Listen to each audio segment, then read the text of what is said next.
भूमनपुर नामक एक गांव में राजू नामक एक धोबी और उसकी बेटी रेखा रहते थे। हर रोज वो दोनों गांव के लोगों के कपड़े को धोने नदी के किनारे जाते थे। वहाँ वो कपड़े धो के सुखाते थे और तब सूखे हुए कपड़ों को उनके घर ले जाते थे। राजू उन कपड़ों को इस्त्री करता था और रेखा इस्त्री किए हुए कपड़ों को तय करती थी। तब जिनको जो कपड़े लौटाना है उन्हें अलग अलग जमा करती थी। ऐसे हर दिन वो मेहनत करके पैसे कमाते थे और ऐसे ही कुछ दिन बीत जाते हैं। एक दिन नदी के किनारे जब राजू अपनी बेटी के साथ कपड़े धो रहा था, तब एक भूत उन्हें देखना शुरू करती है।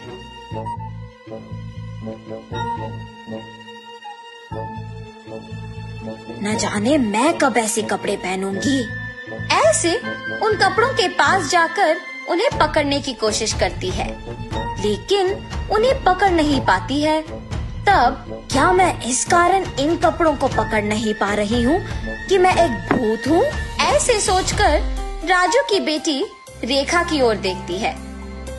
बिना कुछ सोचे समझे उसके अंदर घुस जाती है। घुसने के तुरंत बाद लाल लहंगा और जैकेट मौजूद जगह को भाग के जाती है और हाथों में कपड़ों को पकड़ के बहुत खुश हो जाती है। बेटी को ऐसे अजीब तरह से पेश आते देख राजू कहता है, हाँ क्या हुआ तुम्हें रेखा? वहाँ खड़ी हो, बहुत सारा काम है, चलो। लेकिन रेखा में भूत घुसने के कारण वो कुछ नहीं कहती है। तब राजू उसके पास जाता है। रेखा गुस्से से अपनी पिता की ओर बड़ी आंखों से और लंबी नाखून के साथ देखती है। उसे ऐसे देख उसके पिता डर जाते हैं। पापा, मुझे ये अच्छा लगा है और मैं यही पहनूंगी, ऐसे कह के वहाँ से चली जाती है। रेखा को ऐसे देख उसके पिता डर डर के घर धीरे से सारे कपड़े लेके पहुँचते हैं। तब तक रेखा वहाँ उसको जो कपड़े पसंद आए वो सारे पहन के तैयार होती है। अपने आप को वो सुंदर कपड़े पहने हुए आईने में देख बहुत खुश हो जाती है। हम सबको वो दिखने में रेखा थी, मगर उसको उसकी असली रूप एक भूत के ही रूप में दिखती थी। और ऐसे ही हर रोज आए हुए कपड़ों में अपने पसंदीदा कपड़े चुनकर उन्हें पहन के तैयार होके अपने आप को आईने में देख खुश होती थी। दिन प्रतिदिन उसका तैयार होने की चाहत बढ़ती जाती है।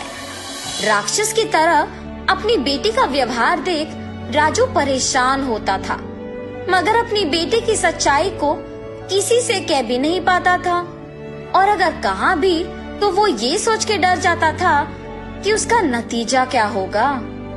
एक दिन जब गांव के जमींदार राजू को धोने के लिए कपड़े लेने के लिए बुलाते हैं, तो राजू वहाँ जाता है।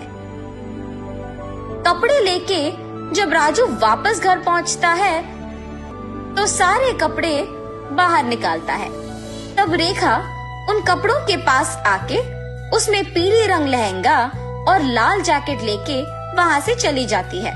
जब राजू को कपड़े लौटाने का समय आया तो वो देखता है कि उसमें पीली लहंगा और लाल जैकेट नहीं है। तब वो सोचता है कि जरूर ये रेखा के ही पास होगा। रेखा के कमरे में जाके देखने पर वो उन्हीं कपड़ों में तैयार होके आईने के सामने खड़े होके अपने आप को देखते ही रहती है।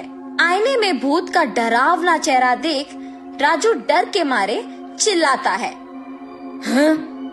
तुम यहाँ क्या कर रहे हो? राजू उसके ऐसे पूछने पर कांपते हुए कहता है, अम्मा, आपने जो कपड़े पहना है वो जमींदार के बेटी की है। इनको आज उन्हें लौटा देना है, कृपया उन कपड़ों को दे दो। हाँ? क्या? कपड़े? बिल्कुल नहीं दूंगी, जाओ यहाँ से।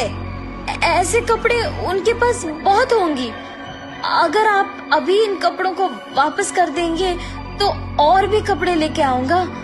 अब अगर मैं इन कपड़ों को नहीं लौटाऊंगा तो मेरा व्यापार नहीं चलेगा। मैं हाथ जोड़ के विनती करता हूँ, वापस कर दो, तुम मेरी बेटी नहीं हो। हा हा हा, सही पहचाना। हाँ, मैं तुम्हारी बेटी नहीं हूँ। ऐसी और कपड़े हैं? हाँ, बहुत सारे। तो फिर इन कपड़ों की मुझे क्या जरूरत? ऐसे कहकर उन कपड़ों को वहाँ छोड़ के हवा में उड़ के गायब हो जाती है। ये जान के जमींदार की बेटी के पास बहुत सारे कपड़े हैं, वो सीधा उनके ही घर पहुँच जाती है। अच्छे कपड़ों के लिए सारे कमरे छान मारती है। उस घर में मौजूद जमींदार के परिवार वासियों को राजू की बेटी का व्यवहार कुछ समझ में नहीं आता है। जमींदार की बेटी अपने पिता को बुला के कहती है, पापा पापा, राजू की बेटी रेखा बहुत अजीब तरह से पेश आ रही है। ऐसे कहते ही वो वहाँ जाकर कहता है, ए लड़की, क्या कर रही हो? पागल हो गई हो क्या? जमींदार के ऐसे कहने पर क्रोधित होके रेखा जोर से चिल्लाते हुए अलमारी को उठा के उन पर फेंक देती है। सभी डर जाते हैं और जो कुछ भी वो मांगती है उसके सामने रख देते हैं।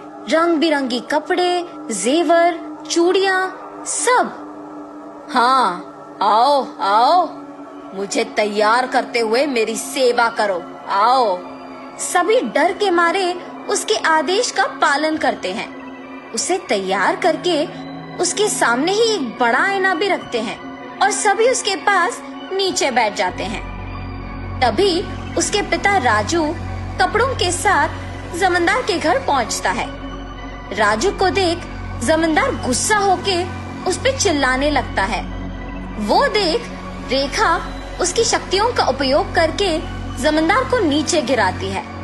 क्रोध में पागल होकर सारा सामान जोर जोर से नीचे गिराती रहती है। वहाँ मौजूद सभी को एकदम डरा देती है। एक स्वामी जी ये सब नहीं देख पाते हैं और जमींदार के घर पहुँच जाते हैं। सीधा रेखा के पास जाकर उस पे गंगा जल डालते हैं। कुछ मंत्रों का प्रयोग करके रेखा से उस भूत को बाहर लाके उसे एक बोतल में बंद कर देते हैं। भगवान के रूप में आकर आपने मेरी बेटी को बचाया। उस स्वामी जी का धन्यवाद करके जमींदार से भी माफी मांगकर वहाँ से चले जाता है।